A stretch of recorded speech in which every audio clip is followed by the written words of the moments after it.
G'day everyone, welcome back to another episode of Spark Your Fire. Happy New Year to everyone. 2024 it is. So, another new year. I'm hoping everyone's done their goal settings, and I'm sure Tom would have done his one by now. Wouldn't you, Tom?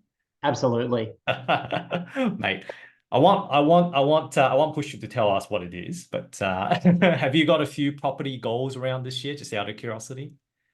Get your home Definitely. renovated, more building, more acquisitions. We're building our property and we're looking at moving in mid-year. So that's 100 as far as property goals go, that's 100% it. Want to move into the new place. Congratulations. I'm sure, everyone can't wait in terms of you moving in. So that's great. By the way, Tom Rivera from PropertyWorks. Apologies for the informal introduction. You've always been a guest on our show already. So glad to bring you back on as basically the number one guest on in 2024. And I guess one of the reasons that we bring you back on is because I do think that this year will be an interesting year for Southeast Queensland.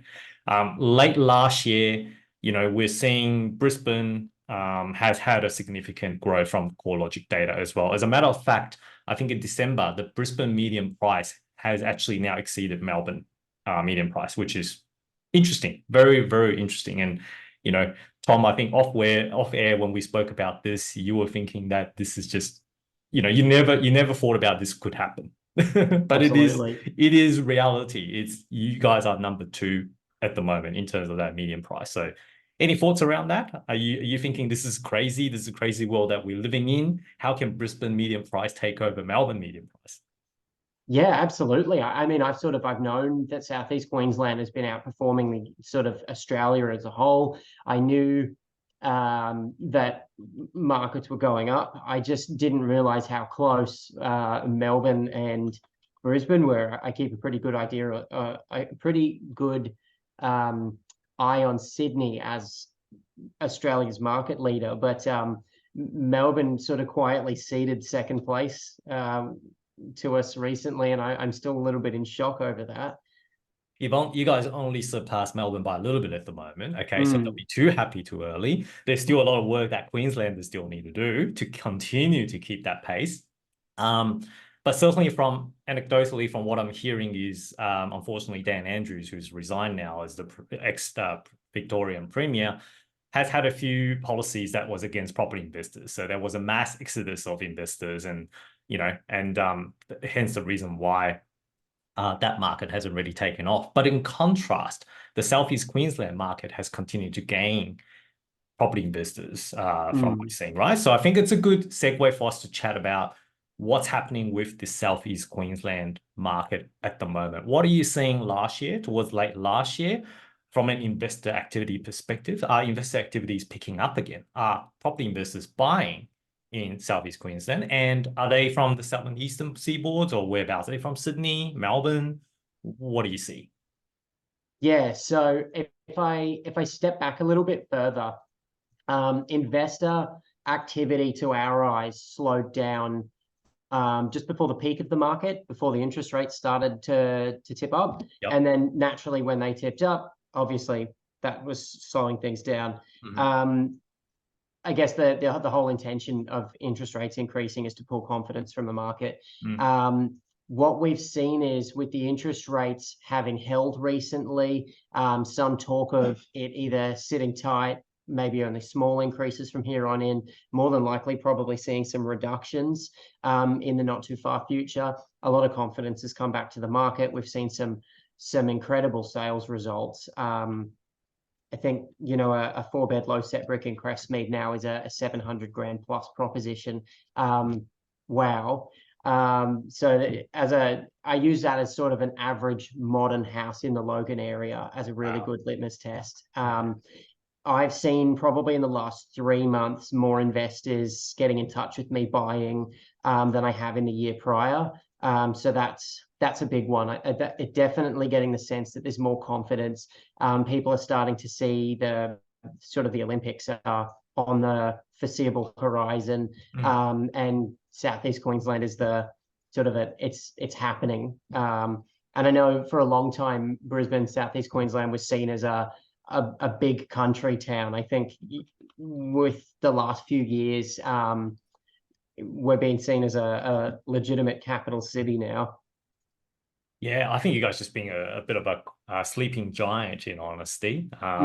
Like when everyone else is, Melbourne's obviously working hard in terms of improving the prices, and Brisbane is always that little brother to follow Melbourne after Melbourne had a surge. But certainly in this case, Melbourne hasn't had much surge in the last 12 to 18 months. But Brisbane has been continuing to perform so far. And it sounded like, from what you're telling me, so the investor activity kind of stayed flat as the interest rate starts going up. And we're talking about, this is now around May, June 2022. Because don't forget, yeah, that's around the time when RBA starts rising rates aggressively, right? 0.5, 0.5, that kind of stuff, from literally 0.1% of a cash rate all the way to now sitting at about 4.35% so far. So there's been about 4.25% of the cash rate increase in the last, I don't know, a year and a half. Let's put it that way. But yeah, I certainly agree with you. I think there's a lot of sentiment and confidence being coming back because of the fact that investors are now seeing a light at the end of the tunnel in terms of the cash rate rises. As a matter of fact, I think you also touched on that. There's a lot of speculation that interest rate could be dropping towards later this year, which would then spark further demand for property. So I think as a smart investor, people will start be looking at, how can I beat the rest of the people, or before I can set myself up in terms of getting something while the market is not crazily hot, as opposed to when interest rate starts going down and everyone wants to buy at that point. So maybe that's what we're seeing. But yeah, no, it's good to see. Now, where are the investors looking at the moment? Could you give us a few suburbs in terms of the popular ones? Yeah, definitely. It's very much more all over the place than it was prior to COVID. And Okay, a really clear reason for that is, prior to COVID, people bought in Logan to diversify their cash flow portfolios. correct. They weren't expecting capital growth. They just wanted strong yields. Now the yields, despite the rents having gone up dramatically, the prices have gone up even more so, and so have the interest rates. So the yields, whilst in comparison to elsewhere, the yields are still good, they're not cash flow positive anymore. So people aren't buying for the same reasons. To that end, definitely more people buying higher quality property, quality they can add value to. A lot more new builds, I think. Okay. Definitely. And I guess to a point that may be to do with, to a degree, some connections we've made, but not, I mean, I'm still getting, I'd say, twice as many proportionately people calling me saying I'm building a new property, who haven't necessarily been referred through those sorts of channels than I would have prior to COVID. And I think, I know on Property Chat, new builds generally come through marketers, and a lot of people are not fans of them. I think depending on where and how you buy them, they may or may not be a good idea. A lot of these people are having great experiences, even if they didn't buy terribly well with the way the market's moving. They end up having a great experience either way. Yeah. So definitely lots of buying in new areas, lots of sort of moderate to quality house purchases. Not a lot of people wanting to spend a lot of money on the houses right now. I think even the people who are buying, who have the equity, don't necessarily have huge reserves of cash lying around. Right. So I'm definitely not getting a lot of fixer-uppers. And I dare say as well, the fixer-uppers are just not selling for competitive prices. Some of them, there was a couple recently sold. Many of you would have noticed with great publicity in Crestmead and Browns Plains, sold by a lovely local sales agent, Corey. Outrageous prices on these absolute rip out and rebuilds. Just not seeing value in those like they had been previously. So from a property manager's point of view, people buying better, I shouldn't say better quality, higher renting properties that need less maintenance has been fantastic, because I think people are looking at it as a dual purpose. We want capital growth and a reasonable cash flow moving into the future. That's a significant difference in terms of when we were looking at the market, like you mentioned, back in 2016, 2017, when Logan was a pure yield play, as opposed to now people looking at more of a capital growth or a balance play in that, which is interesting. Now, with the new builds that you mentioned, whereabouts are the suburbs? Like, because are they still like block of land, that's vacant land that's being released at the moment? Where are they buying those block of lands and where they're building? Yeah, naturally, being that we're based in Logan Reserve, we're seeing a lot in Logan Reserve, Park Ridge. Logan Reserve. Yeah. There's a little bit, Logan Village has got a new development coming up. Bars Scrub, there's a big development. That's actually where we've bought. We love it. There's a lot going on there. Okay. Little infill blocks around the place as well. We've had people buying around Bayside where it's not really a huge availability of land, but I think there's a real incentive for people at the moment if they have some sort of land to turn it into a development. So it's not necessarily all focused on the big master planned areas like Yarra Bilbo, Ripley, Flagstone. Certainly those are kicking along well anyway. Greenbank as well. Yeah, there's the building industry has started to right itself. Houses are being built back in reasonable timeframes again. You know, I can have a house finished in 4 months, whereas over COVID it could take a year. And prices are still outrageous for the construction, the labor, etc. But look, the houses are valuing up because the finished product is worth so much more than it was before. So it's becoming a more attractive proposition again. And you're right, the limiting factor is on where the land can be found. Yeah. And what sort of building are they doing? Are they, because I know Southeast Queensland always have the what's it called?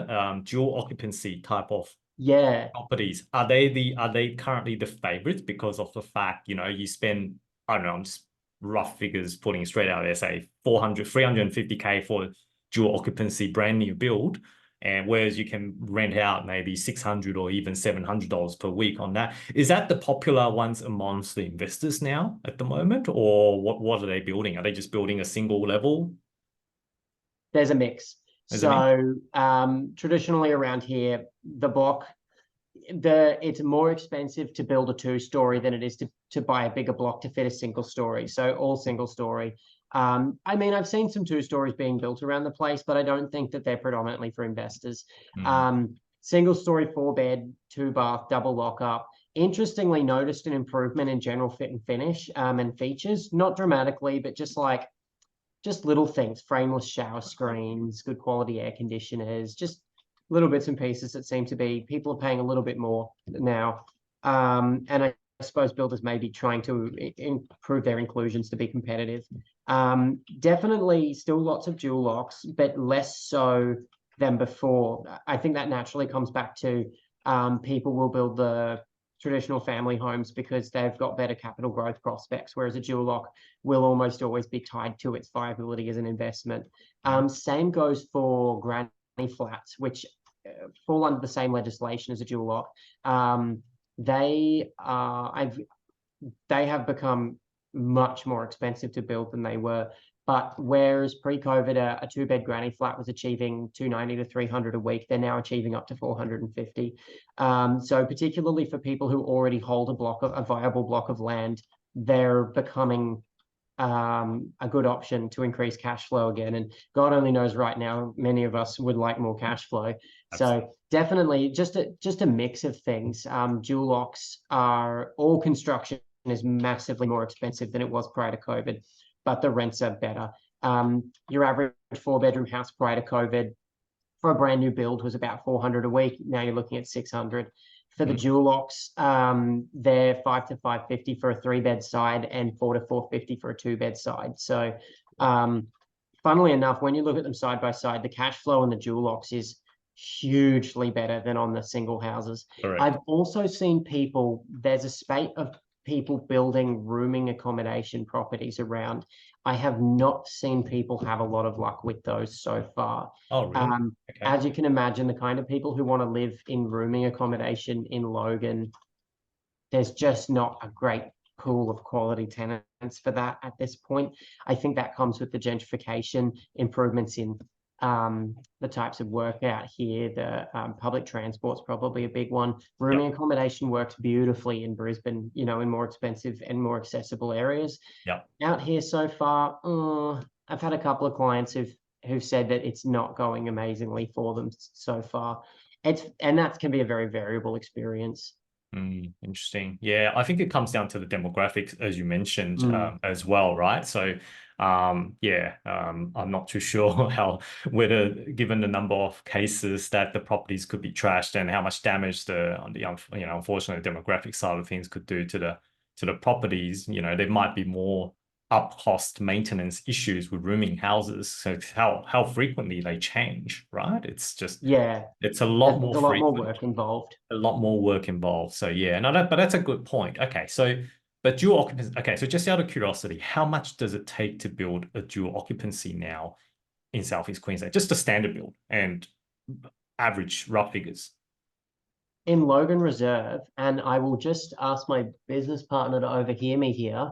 Um, I think a dual lock at the moment to build is around 800, Is that including land, or is it just the actual build? It's including land. Yeah, including land. Okay, okay. So land plus a dual occ, basically completed product, turnkey, for 800. Okay. And yeah. how much would that rent for in Logan Reserve once completed in today's market?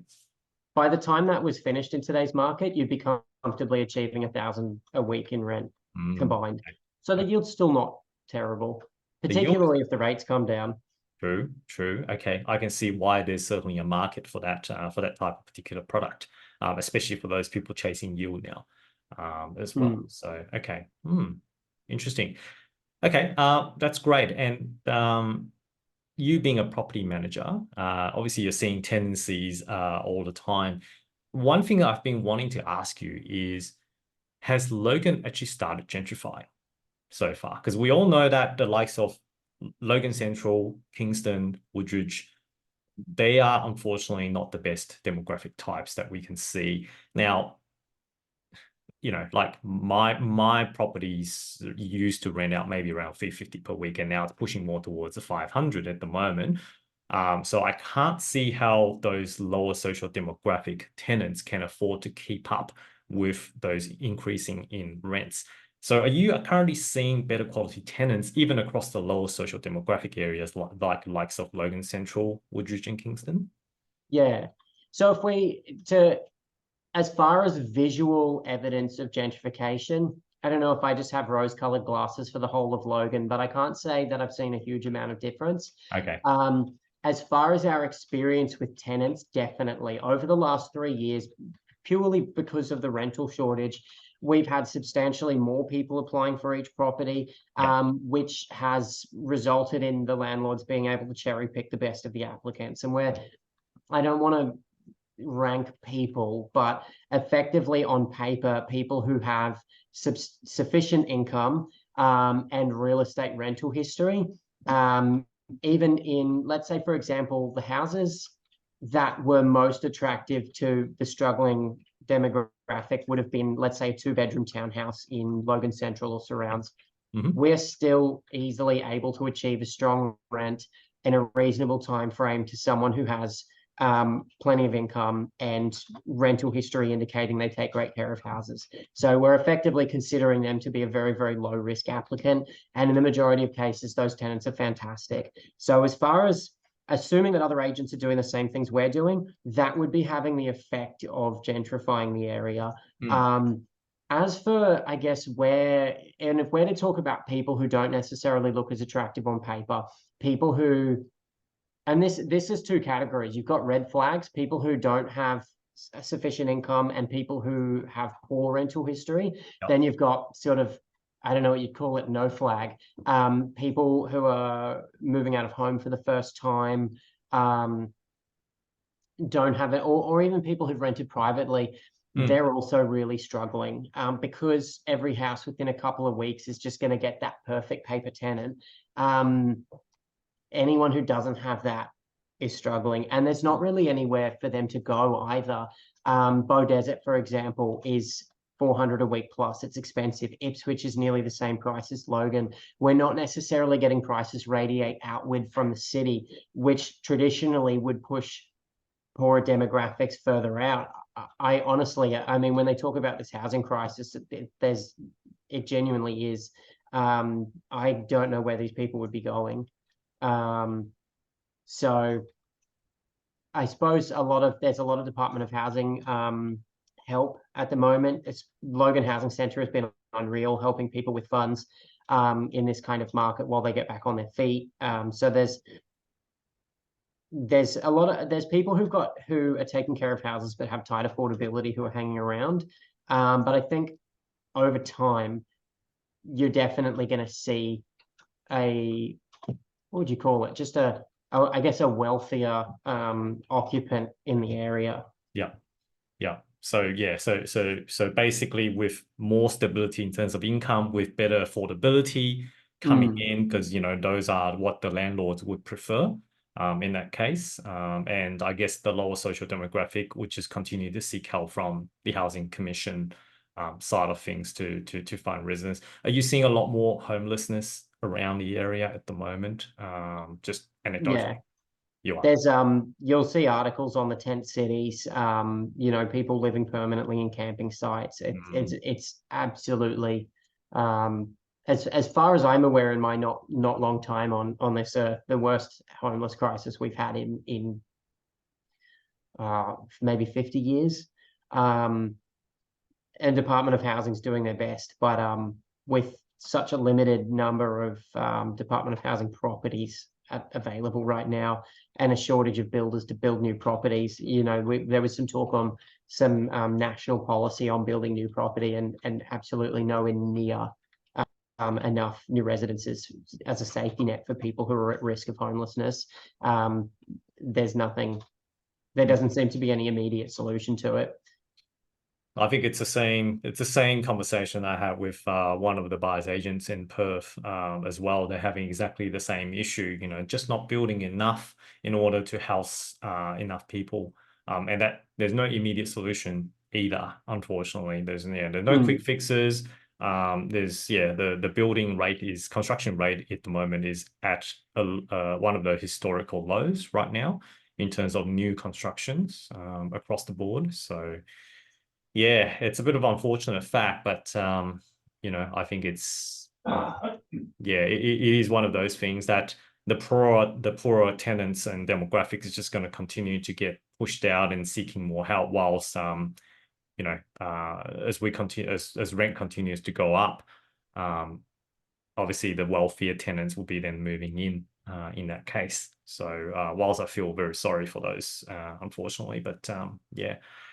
Hopefully they can stand on their feet and be able to go again. We're getting more people living together, multi-generational housing, go back home to mum.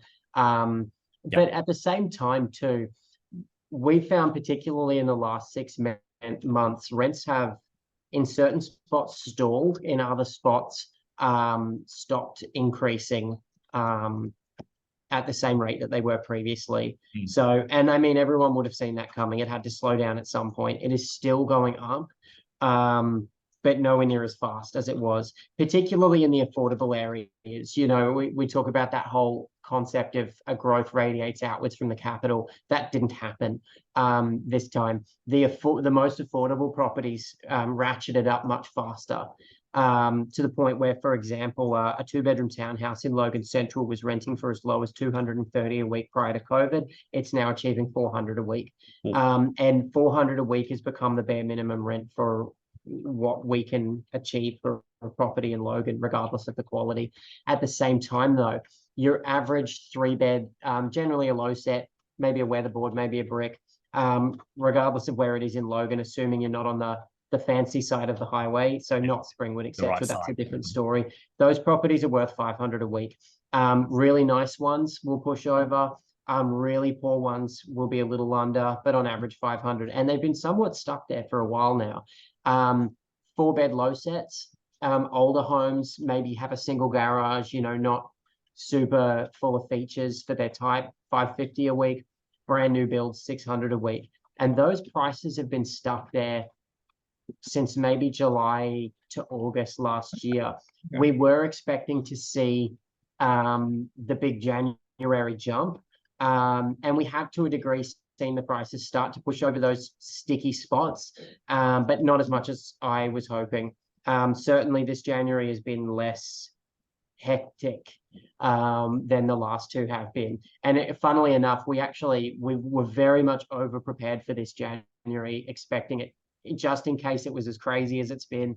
And for example, on my first Saturday, which is the busiest weekend of the year, I had on average 5 to 6 groups at each viewing, down from last year, probably 15 plus groups at each viewing. Yeah, wow. Okay. Okay. Yeah.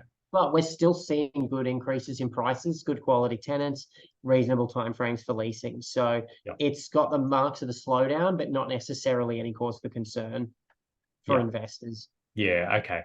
So in other words, I guess the rate of increase in terms of the rent has now started to slow. As Still opposed to, increasing, but more slowly. That's right. yeah. Okay. Okay. Okay. Yeah. All right. Okay. What about the prices? I'm not sure whether you've been keeping tabs of the sold prices recently, around the Logan areas. Are they still selling at a crazy price, or are those just starting to become the unicorns, whereas the rest of the other ones are more kind of in line with the sales prices? As far as I'm aware, sale prices just keep shooting upwards. And it's funny, sales and rents aren't always in line with each other. To a point, people will try to tie them together.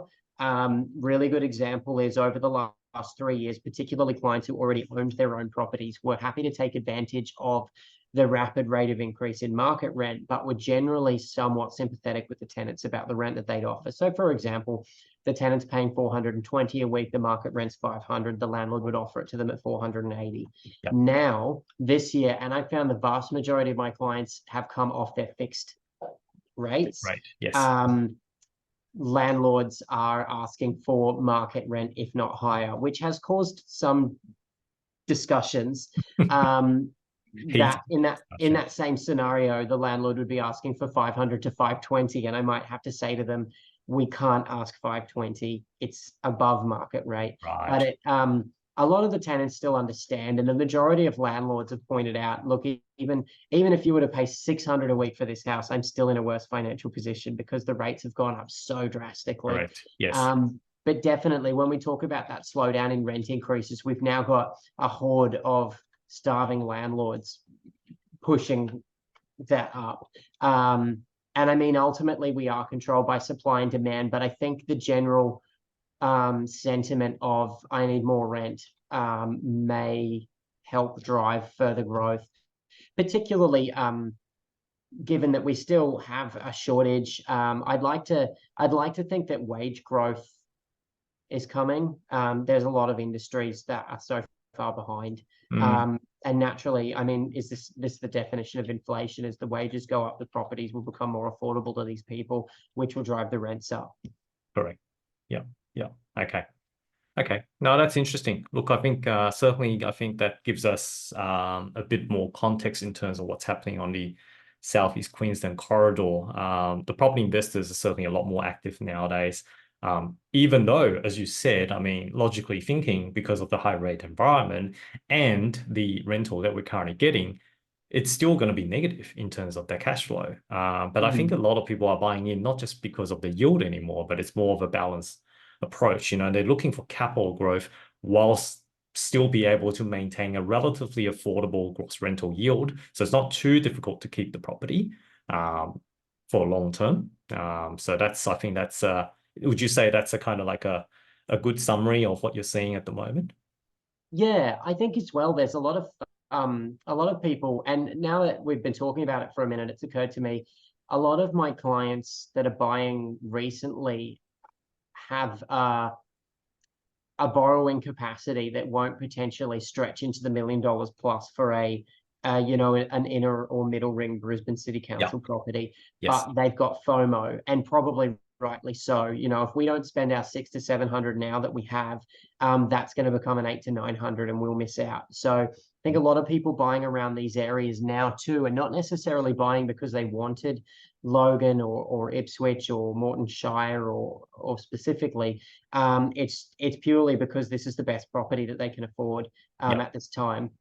Affordability. Yeah. And definitely, you know, like I look at people's financials every day and I can tell, you know, the borrowing capacity just keeps on shrinking as we had that 4.8 0.25% of the cash rate in the last 18 months. So yes, you need a good rental yield in order to be able to even borrow up to the amount. And most people will be stretched in terms of what they can get nowadays. So it's not surprising that affordability corridors at the moment are continuously to still going up because yes, investors can still afford it and owner occupiers can still afford it. So naturally speaking, that's what's going to go. But, the upper ends, the $1 million near the Brisbanes and, that's the ones that's are currently probably not moving as much until perhaps the rates relax a bit more and people's borrowing capacity comes back a little bit more. So absolutely. Yeah. Okay.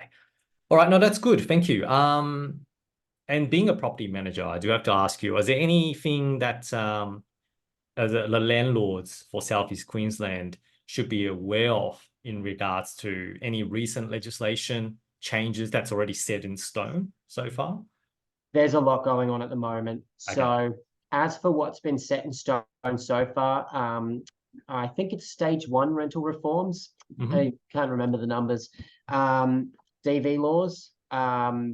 It's a streamlined process to allow victims of domestic violence to get out of those situations. Unfortunately, it does also create a corridor for people to take advantage of that. Look, for genuine victims of DV, it's necessary. It is what it is. But it does mean that it is more important than ever for landlords to have landlord's insurance, because realistically, that is quality landlord's insurance is the best way to protect you in those sorts of situations. You're not going to be in a situation where you're encouraged to put undue pressure on someone escaping a difficult situation who may not have left your house in the condition that they otherwise should have. You'd be purely able to lean on your insurance and move on. The minimum standards, this is really interesting. So Section 185 of the Residential Tenancies Act states that properties must, at commencement of the tenancy and whilst the tenancy continues, be provided in a clean and well-maintained manner. That probably 50 words is the entire, up until minimum standards came into effect, was the entire section of legislation that governed how well you maintained your property. Obviously, you've got little bits of case law, you've got common sense, you've got little bits like the Queensland Fire and Safety Act that talk about smoke alarms. But as a general rule, am I allowed to provide a leaky shack, or does it need to be a beautiful mansion, was governed by this very, very small piece of legislation. Minimum standards effectively clarifies some of that. I think for the vast majority of us, we were already adhering to it automatically. Your kitchen must contain cooking appliances and they must work. If the house contains appliances such as air conditioners, they must work. A lot of this stuff was already implied, but not stated in legislation. The couple of things we've noticed that were key is that windows must have functional handles. We've had houses that have potentially had handles break over the last decade and no one's really noticed or cared. Small things that need to be fixed. Curtains must be in all areas where they would be reasonably expected to be. Appreciate the clarity on that. There's arguments at the moment as to what areas are reasonable for curtains to be provided. We so enjoy being the most overregulated rental market in the world, and yet still full of grey areas. Yeah, lots of little things like that. And I think that that's really good. I almost feel like it should go further, because as a property manager, it would really help us to be able to tell a client, instead of saying it is reasonable to provide curtains to the landlords, we can say it is a legal requirement. And to be honest, there's not a single thing in there that I feel like would put undue pressure on a landlord. I know Victoria, for example, has got some quite rigorous testing and safety standards that some people have suggested are putting pressure on landlords, that price pressures that are maybe not warranted in a market where affordability is on show. I think the minimum standards in Queensland were quite well considered and definitely not over the top. We also saw the end of the notice to leave without grounds following our southern neighbours. That was terrifying for a time there. We didn't think there was going to be a replacement, and it effectively meant if you had those kinds of tenants that knew how to play the game, you'd be stuck with them forever. Obviously, if you've got someone who's badly not paying rent, who's badly ruining the house, who's badly acting objectionably, there are still grounds to achieve vacant possession, but there's those grey areas where you might have a tenant who's just causing a little bit of a problem everywhere, particularly the ones who know how to play the game and avoid being evicted. Those tenants you could have been trapped with. The REIQ has successfully lobbied to have a form of notice to leave retained called notice to leave for end of fixed term tenancy.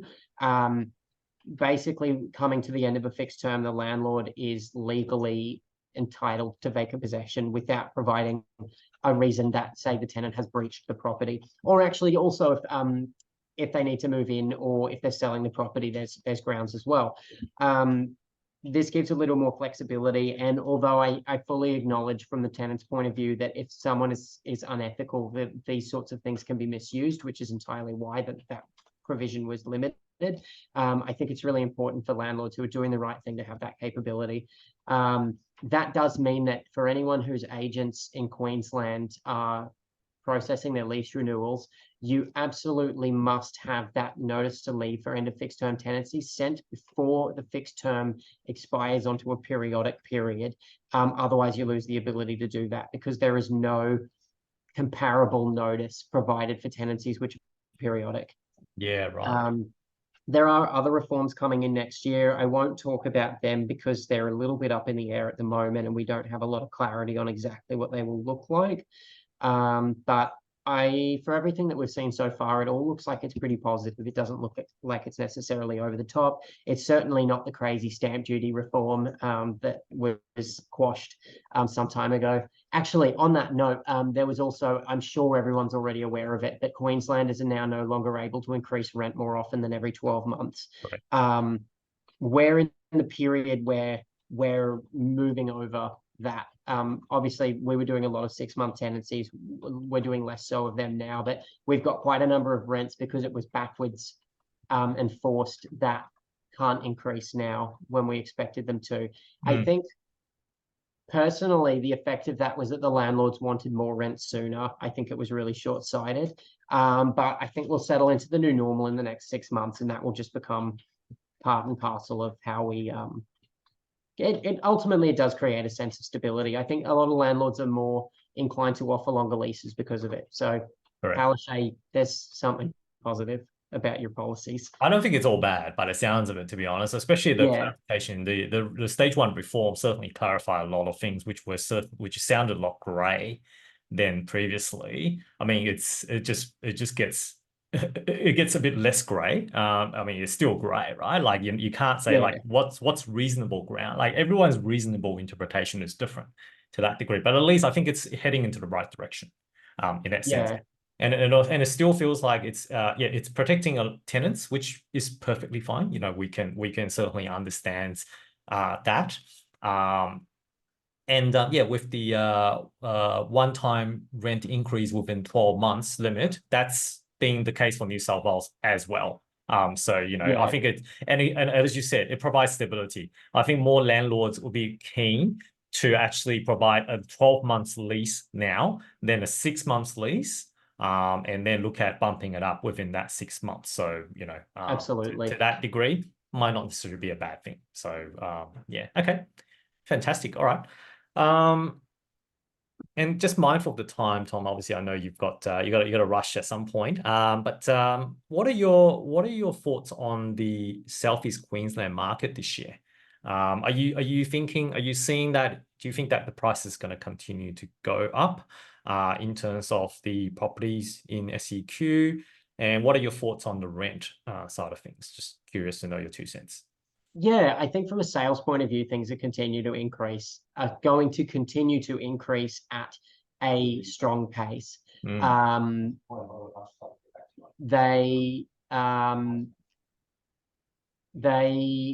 will increase more so if the rates are limited or come down. And I understand there are some wider market conditions which may force rates to stabilize or reduce, even though we have a really hot property market. So that'll be one to really keep an eye on. As far as rents go, I'm a little unsure.